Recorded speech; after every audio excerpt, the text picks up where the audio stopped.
সবার আগে ইউএসএ দলকে শুভেচ্ছা একটা নতুন ইতিহাস তৈরির জন্য। কিন্তু এই ব্যাপারটাকে এক সাইডে রাখলে যদি বাংলাদেশ দলের দিকে তাকাই, অনেকেরই অনেক কিছু চোখে পড়বে। আমার না মাহমুদুল্লাহ রিয়াদ আর সাকিব আল হাসানের জন্য কিছুটা খারাপ লাগছে, এত বছরের কেরিয়ার শেষ বেলায় এসে এমন দলের বিপক্ষে হার। আপনি ইউএসএ দলকে শুভেচ্ছা জানাচ্ছিলেন, আমি ডিসকাশনে আসার আগে ঠিক আগে ইউএসএর হেড কোচ স্টুয়ার্ট লকের শুভেচ্ছা বার্তা পাঠিয়ে এসেছি। তিনি কিন্তু বাংলাদেশের ব্যাটিং কোচ হওয়ার জন্য আবেদন করেছিলেন এবং পরক্ষণে তাকে নেওয়া হয়নি, তার বদলে ডেভিড হ্যামকে নেওয়া হয়েছে। অনেক রকম ক্রাইটেরিয়া থাকতে পারে, অনেক রকম কারণ থাকতে পারে না নেওয়ার, বা তার জন্য এটা কিন্তু অনেক বড় ব্যাপার।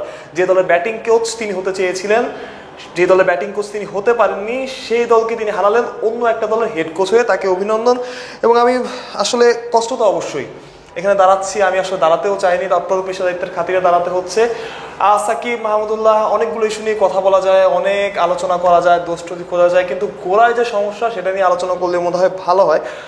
বাংলাদেশ দল প্রথম টি-20 হারার পর আপনি কি করবেন? একটা ম্যাচ হারার পর আপনি চাইবেন যে আরো ভালো অনুশীলন করতে, হ্যাঁ, কন্ডিশনের সাথে মানিয়ে নিতে, যেহেতু কন্ডিশনটা আমার সাথে পরিচিত না। বাংলাদেশ দল কি করেছে?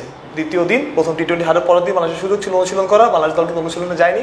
কেন যায়নি? আমি যতটুকু জানতে পেরেছি যে হোটেল থেকে মাঠ খানিকটা দূরে, 1.5 ঘন্টার মতো লাগে বাসে। সো বাংলাদেশ দল সেই জার্নিটা করতে চায় না এবং সেখানে যেতে চায় না। মাঠটা যেহেতু খোলা, বাংলাদেশ দলের সঙ্গে খুব ভালো সুযোগ ছিল এখানে বাতাসের ব্যবহারটা শেখা, বাতাসে কিভাবে বল করতে, বাতাসের সাথে কিভাবে মানিয়ে নিতে হয় সেই জিনিসটা রপ্ত করা। এবং আমি জানিয়ে রাখতে চাই যে প্রথম দিনে যে অনুশীলন হয়েছিল, বাংলাদেশ একদিন মাত্র অনুশীলন করেছে, তার আগে বৃষ্টি ছিল। সেই অনুশীলন কিন্তু সবাই যায়নি, সিলেক্টেড কিছু ক্রিকেটার গিয়েছিলেন এবং 2-1 বা 3 জন ক্রিকেটার হয়তো সেখানে যাননি। তো সব মিলে আসলে আমার মনে হয় যে আমেরিকাকে খুব হালকাভাবে নিয়েছি আমরা।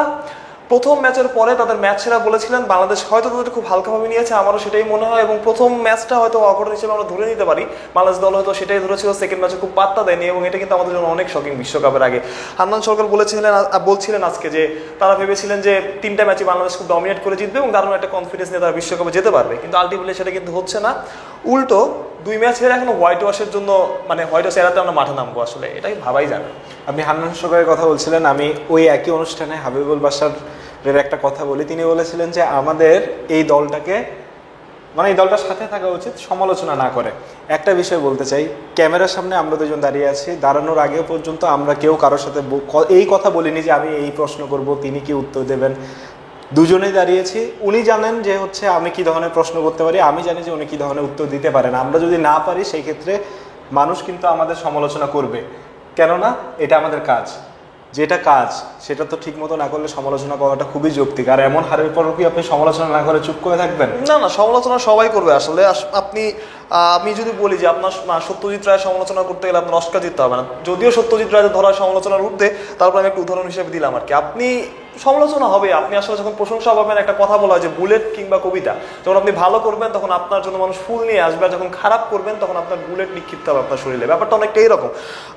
সমালোচনা হবে, আসলে সমালোচনার ঊর্ধ্বে কেউ নয়, সমালোচনার ঊর্ধ্বে সাকিব আল হাসানও নন, মাহমুদুল্লাহ রিয়াদও নন। সো সমালোচনাকে যদি ভয় পায় কোনো দল, সেই দল আসলে উন্নতি করা সম্ভব না। বাংলাদেশ দল এবং বাংলাদেশ দলের সাবেক ক্রিকেটার, এক্স ক্রিকেটার, এক্স নির্বাচক, তিনিও যদি ভয় পান যে সমালোচনার ভয় বাংলাদেশ খেলতে পারে না। অনেক সময় বলা হয় যে প্রচুর মিডিয়ার চাপ, প্রচুর হাইপ, অনেক সময় ক্লোজ ডোর অনুশীলন হয়, মিডিয়ার চাপে তারা খেলতে পারে না, মিডিয়াতে অনেক রকম নিউজ হয় যেগুলো নিউজ হওয়ার কথা না, তারা এরকম কথা বলেন, তাই সেগুলো তাদের প্রেশারে ফেলে। সে কারণে আমরা অনেকবার দেখেছি হাতুড়ি সিংহে ক্লোজ ডোর অনুশীলন করেছেন।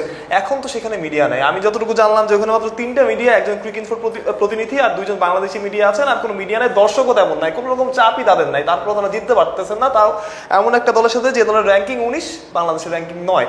মানে আপনি ক্রিকেটে যদি 10 ধাপ পেছনে একটা দল থাকে, তার মধ্যে মানে 2টা দলের মধ্যে পার্থক্যটা আপনি বুঝতে পারছেন।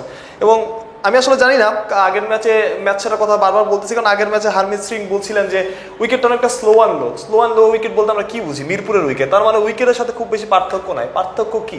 পার্থক্য আমার কাছে মনে হয় চেষ্টায়, পার্থক্য মনে হয় মাইন্ডসেটে। আমি আর জানি না কিসে পার্থক্য বাংলাদেশ দলের। আসলে এমন একটা হারের পর ম্যাচ নিয়ে কোনো কথা বলতে যাব, সেটাও ইচ্ছে হয় না আসলে, যে ম্যাচের এই জিনিসটা নিয়ে কথা বলবো নাকি ওই জিনিসটা নিয়ে কথা বলবো। এত ভুল, এত মানে কোনটা ছেড়ে কোনটা নিয়ে বলবেন। লাইক রিশাদ হোসেনের কাছে আপনি এক্সপেক্ট করেছিলেন কিনা যে এই জায়গা থেকে সেই ম্যাচটা শেষ করে আসবে?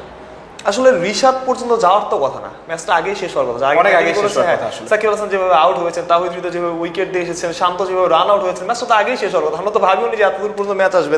আমাদের ক্যামেরা পার্সন শাহিন দেব বলছিলেন যে 15 ওভারের মধ্যে হয়তো ম্যাচটা শেষ হয়ে যাবে, তিনি হয়তো একটু আগে বাড়ি যেতে পারবেন।